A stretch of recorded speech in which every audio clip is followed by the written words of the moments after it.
Hey everybody, welcome back to another video. I'm just trying out new intros, and I'd like to start out by welcoming you guys to my new place. I'm currently now in Nevada, and got out of California. I've escaped, so I'm feeling pretty good about that. I'm down here in Las Vegas, and one of the really nice things I got going for me is that one of the things I like about Las Vegas is that it's very close to the desert. LA was, still 100 miles or so to get out somewhere where there weren't that many people. So, yeah, that's kind of what I'm looking at now. Anyway, so today I'm going to do a quick video on bug out bags. I know you're saying, oh God, everybody's doing a video on bug out bags. Everybody's done a video on bug out bags. I don't really, I hate saying I'm going to try to stop doing that. Maybe I'll cut that. So I don't really call a bug out bag just because I use it for way more than bugging out. It's a bag I usually keep either in my car. Sometimes I keep it at home.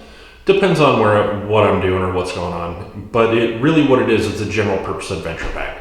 It's a bag that I have packed so that whenever I want to go somewhere for a weekend, overnight, over the weekend, I have to go somewhere, there's an emergency, I have some stuff that's ready for me. Because it's very much oriented towards the outdoor adventure, everything in there is outdoor adventure oriented. So I've got a sleeping bag, I've got, a bivy bag, I've got either my tent or something like that, some other kind of shelter that wouldn't really be appropriate if I was walking home. Under those circumstances, I could probably either stay at work, I could stay in my car, something like that. So, without further ado, I'm actually going to go ahead and start by unpacking my bag because I need to check everything that's in it because the weather's changing and a couple other things. And then when I'm starting to put it back together, I'll take the video of that and show you guys how that goes together. Anyway, see you in a second. Okay guys, so let me start out by showing you what my adventure bag looks like.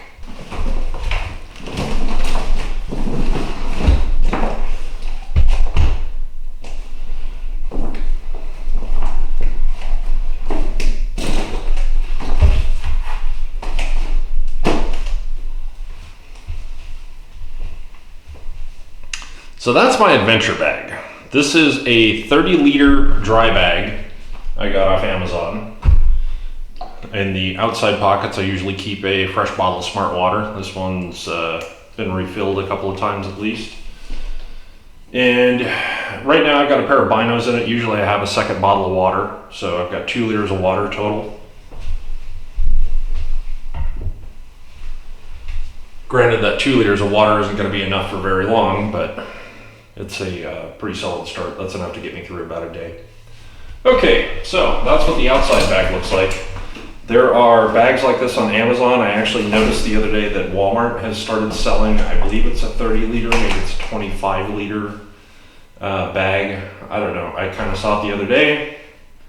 I was sort of interested. If you may be asking about the tape here, that's a glow-in-the-dark tape to help me figure out where I left my bag.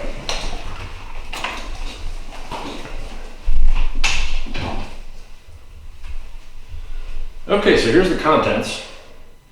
So let's start with the bottom, which is also my shelter kit. So this right here is a tarp or shelter half or military poncho. I've got it all small and rolled up in here. I've got the 3-color desert, and I hold it together with a couple of hair bands. I use hair bands a lot instead of rubber bands because they don't stick to whatever it is. So I've got that. Next is I have some paracord. This is my Ridgeline. So if I'm going to go ahead and set this up as a tarp cover, that's going to be what I'm going to use as my Ridgeline. So it already has knots in it so that I can connect this as a Ridgeline and a couple other things. So this one's already pre-cut, pre-sized. So that's important. That's going to be that sits in the outside pocket of my bag. and maybe at some point I'll do a setup video and show you guys how I do a setup. So I'm gonna put this back in the bag. Okay, next up, more shelter stuff. So that is my Climate inflatable air mattress. I've used a couple of different ones. This one is really kind of the good compromise between comfort, size, price, and everything else. There are more comfortable ones, there are lighter ones, but this is the one I've kind of tended to use. So that's that. One thing I did get, and this was something my family was nice enough to get me for Christmas. I have not tried this out yet. Maybe I will soon, but this is a pump and it should pump this up. So if you look at it, you see the little interface there. It should fit to a standard, whatchamacallit, Neo Air style valve, which all the Climate stuff uses at the moment. So that's that. I'll do a review on this at some point. Like I said, I haven't had a chance to play with it yet myself, so we'll get to that soon enough. So we've got air mattress. The Tactibivy is something somebody gave me some years ago. I pulled it out once or twice. I've used it once. It does keep you warm, especially if it's raining outside, but it's not super comfortable. It's durable enough that it'll probably last a couple days, but probably not forever. So there's that. Then this is my camp pillow. I don't remember who makes this. I know I got it off Amazon. Another ultralight backpacker guy recommended it to me, and that was where I got it. I think it was like 14 bucks, but that's my pillow. You don't need a pillow. I really like a pillow. I sleep a lot better with a pillow. The other problem is being a bigger guy and also a side sleeper. Sometimes this pillow isn't enough. When I was at Sportsman's Warehouse a little while ago, Climate sells a seat, and it goes for about $5 to $7. So I got that just to kind of double up and add to my pillow, make myself a little more comfortable. It's also one of those things where if it's cold and wet out, I've got a dry place to sit. I got a dry place that I can make a fire or something else. Yeah, granted that might be sacrificing my pillow, or my seat, but it's probably worth it if it's a survival situation. Okay, so those will go down in the bottom.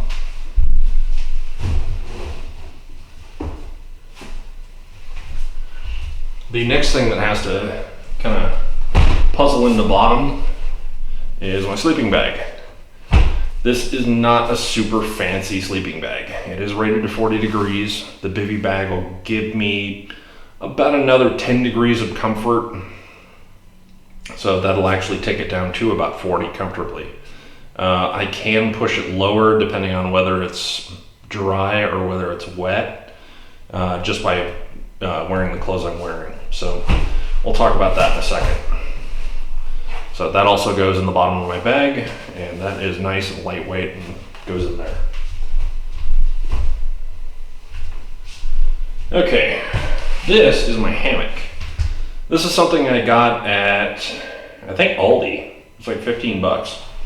You may be saying, what, a hammock camper? This thing kind of performs two roles. So one, it is a hammock. I can sleep in it. I have slept in it. It is comfortable. The limitations are if you're hammock camping, you get cold really easy. So usually what I'll do is I'll actually take my Climate inflatable mattress and I'll shove that in there underneath my sleeping bag and a couple other things, and that usually keeps me warm enough, as long as it's not too cold.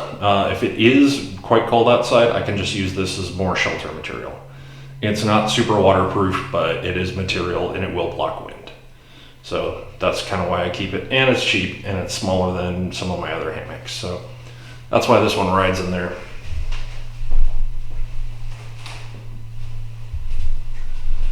Okay, now on top of all of that stuff goes my next layer. You may be wondering why I'm not pulling it out of the bag. This is mostly my underwear. This is 3 pairs of underwear and 3 pairs of socks.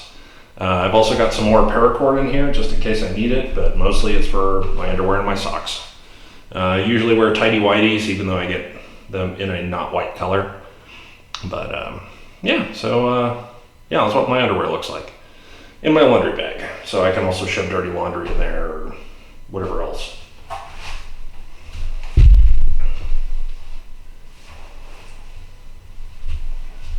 Okay, so now we're starting to deal with some of the other things.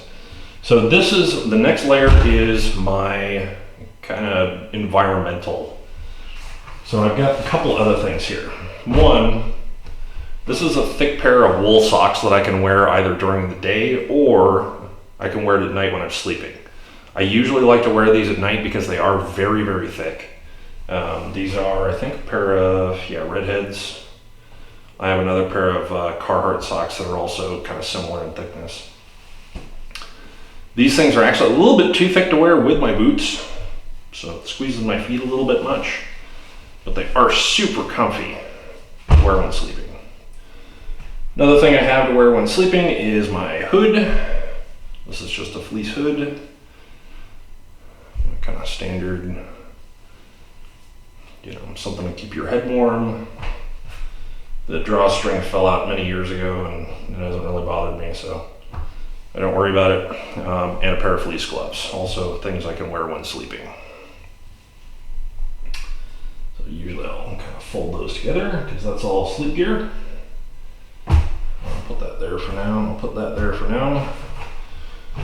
Then another couple things I keep, this is as far as laundry, this is just a pair of insulated tights or thermal underwear that I can wear if it's cold outside during the day, or I can wear it at night when I'm sleeping. Usually I don't like to wear thermal underwear when I'm sleeping because it kind of holds moisture close to my body.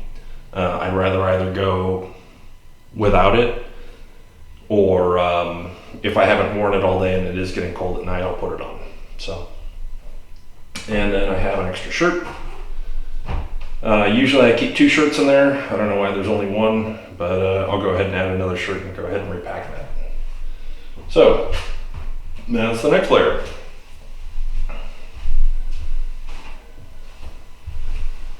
Okay, we're getting down to the exciting parts.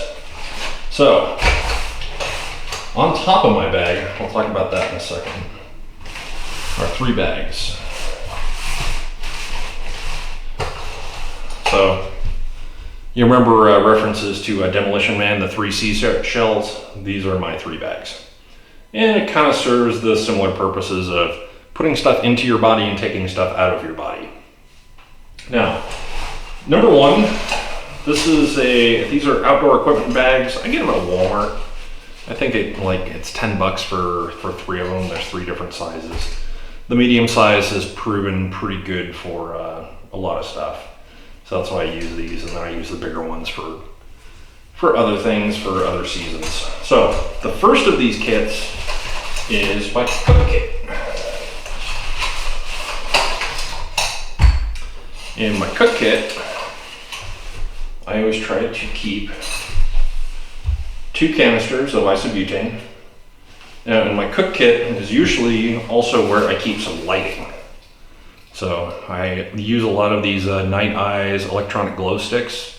These things are really cool. I don't like regular glow sticks because I'll need light for 5 minutes, I'll crack them, and then I'll be kind of wandering around and I'll use it.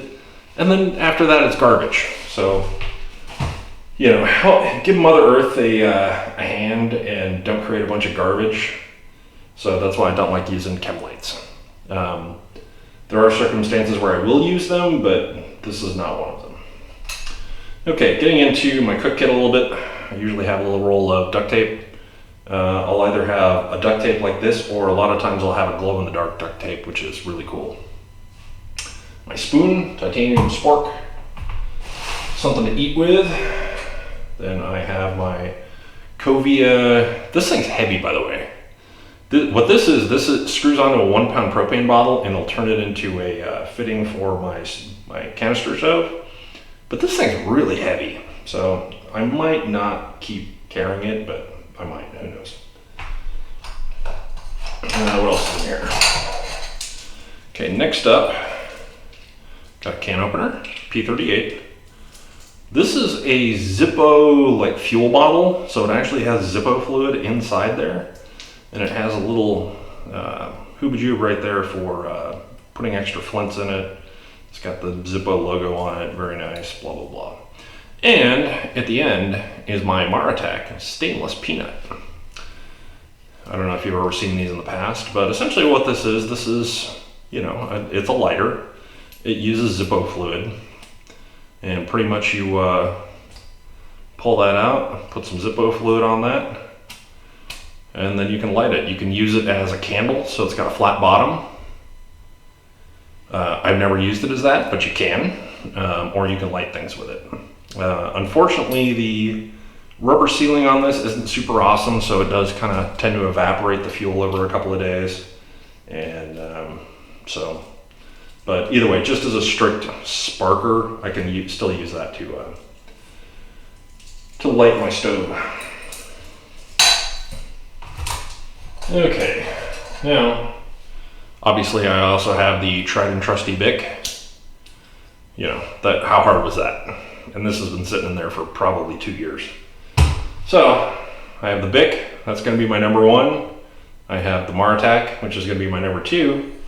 And I have my number 3, which is a UST flint and steel sparker.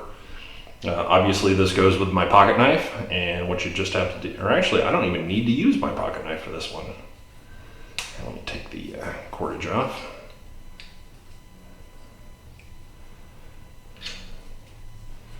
And all you have to do is just use the steel right there. Apparently I suck. There we go. Hopefully it didn't burn holes in my bag. Or my lovely table covering here. By the way, if you're asking why I used a camouflage table covering, it's for one reason and one reason alone. This camouflage pattern matches nothing. It matches none of the gear I have. It matches none of the stuff I have. It just doesn't match. As people have joked about it in the past, and it's kind of one of those things where it's like, yeah, you know, UCP is great if you're trying to hide and on an old lady's couch, but the rest of the time it's not super useful. So anyway, I will conclude my jokes there. So I will rewrap that in a moment.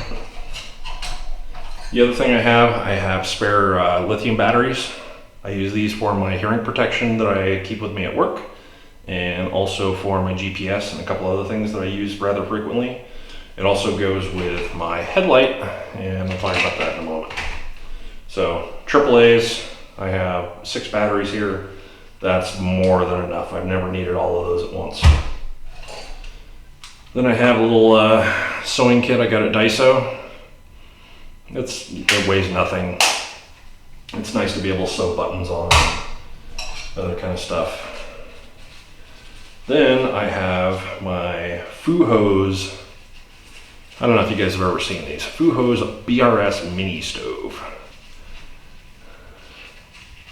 I did a video on this a couple years ago about how it was pretty much just the smallest stove I have ever seen, and nobody watched it. Probably because I just said it was the smallest stove I'd ever seen. Nobody cares. So there it is. A couple years on, still going strong. Use it somewhat frequently.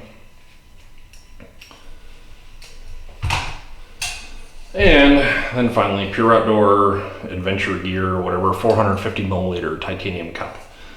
This is something I bought, and actually I don't even know that I bought this. I think somebody gave this to me, one of my vendors or something. And it's just a 400 milliliter titanium cup.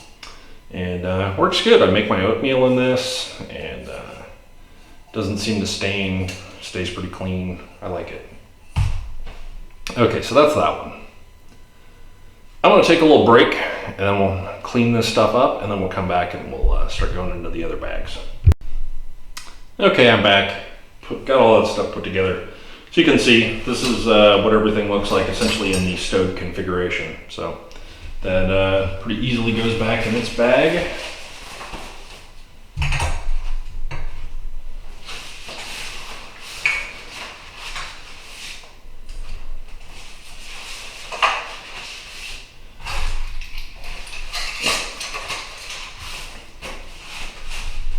Okay, then that can go back in the big bag. These 3 bags all go on top. That way it's easy to get to, so if I need something, the blue bag goes on the absolute top, and I'll get to that in a moment. So next up, this is going to be my food bag. So I don't think I should tear the entire thing apart, but I have some basics. Beef jerky, wild boar jerky, peanut butter. Ooh, I got a tuna. You know what, I'm gonna eat that today. And put some fresh stuff in there. So then the rest is just Gatorade and oatmeal. And that's more peanut butter. So, that's my food bag. Pretty simple, pretty straightforward. This is usually enough food for about a day or two. You know, eating everything, eating full meals. If I'm, you know, trying to get home after some kind of natural disaster or something like that, obviously I can stretch this out or use it as I need it. Because yeah, it's nice to not be encumbered by a lot of food. As you can see, most of the food I have is some stuff you don't even have to heat up. It's good if you can. You know, the ready meals, you literally just, you don't even have to microwave it. You can just pull the top off and eat it. Same thing with these things. The only downside with these is that they're really bulky. Just with the crackers and the box size and everything else, and it does kind of smell strongly. So if you're trying to avoid something, it might not be the number one thing you want to go to. Okay, I'm gonna put this back and then we'll go into the last bag. Okay, here we go. Last bag. So the contents of this bag should be pretty obvious at this point. This is the bag I use when I have to go to the bathroom. So I have a couple of really obvious things in here. I have some camping toilet paper. I have a trowel so that I can dig a hole and put my deposit somewhere in there. Sometimes what I'll do is I'll try to, I'll keep a folded up paper bag in here, or a couple of them, and I'll put my toilet paper in there just so I'm not leaving toilet tissue all over the place. You know, kindness to other campers. And then obviously I also have wet ones, so I usually try to keep, I like the branded wet ones because I find that these ones are less likely to dry up. So there's, just so you know, there's a couple of different kinds of wet ones out there. These are just strictly hand wipes, so you don't want to wipe your butt with those. If you do, it can be a little bit unpleasant. It can kind of burn your skin and irritate your skin and cause all kinds of other problems. The ones I do like using for that purpose are the Equate flushable wipes. Those ones are just fine to, you know, wipe your butt with, wipe your other essential parts. I'm not being female and not having much experience with female parts. I'm not going to comment on it, but I know, you know, after you do your business and wipe as best you can with toilet tissue, sometimes you just need to go that extra mile, especially if you're doing a lot of walking, and these flushable wipes really do the favor for that. So for those ones, obviously, yeah, I like to take and put all these things in the paper bag when I'm done, and then I'll dispose of that later or in a place that's appropriate to do so. I just have another pack of wet ones. Usually I like to keep my hands cleaner, and I'll use them like before I eat or something like that.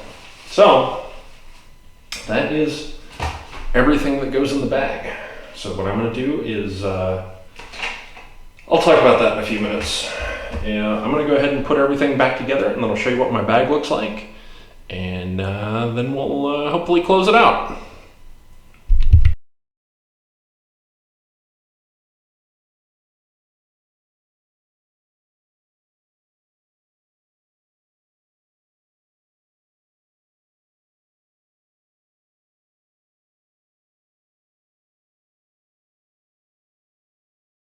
So hey guys, one thing I forgot, I was looking for what happened to my other shirt. I also managed to forget one of my other sleep layers. This is just a very basic kind of synthetic sweatshirt. It's nice and thin and breathable, and I like to wear it when I sleep.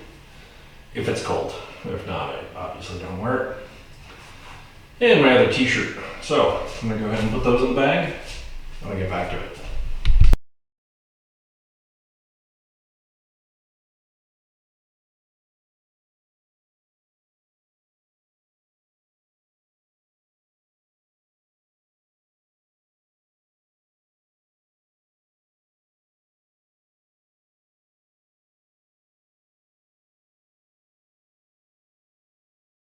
I repeatedly said I was going to talk about this later.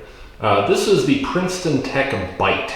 I have a couple of these lights, a couple of different variations in both color and mainly color, I think, in places I got them. But one of the things I wanted to share, especially with you, is the made at least partially in the USA. So I don't know what parts of this aren't made in the US. I'm guessing it's probably the electronic components are probably foreign sourced.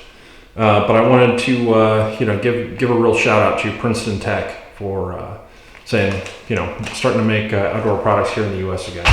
It's been far too long that we've kind of abdicated a lot of manufacturing to China, and it's nice to see it coming back. So kudos to you, Princeton Tech. I want to give you guys a special thank you in my video for that. Anyway, if you guys have any questions about my adventure bag or things I go on, I know I have kind of been doing the YouTube thing for a couple years on and off, and took kind of a big long break last year. Moving out, I'm looking to do more YouTube stuff or more video stuff, and maybe I'll do that. So anyway, thanks for watching, guys. I'm really thankful for the comments and likes and everything else. If you don't like me, I love feedback. So it's not on you if you don't like it. So anyway, guys, thanks for watching again. I'm not gonna say it. So thanks for watching. I'll talk to you guys later.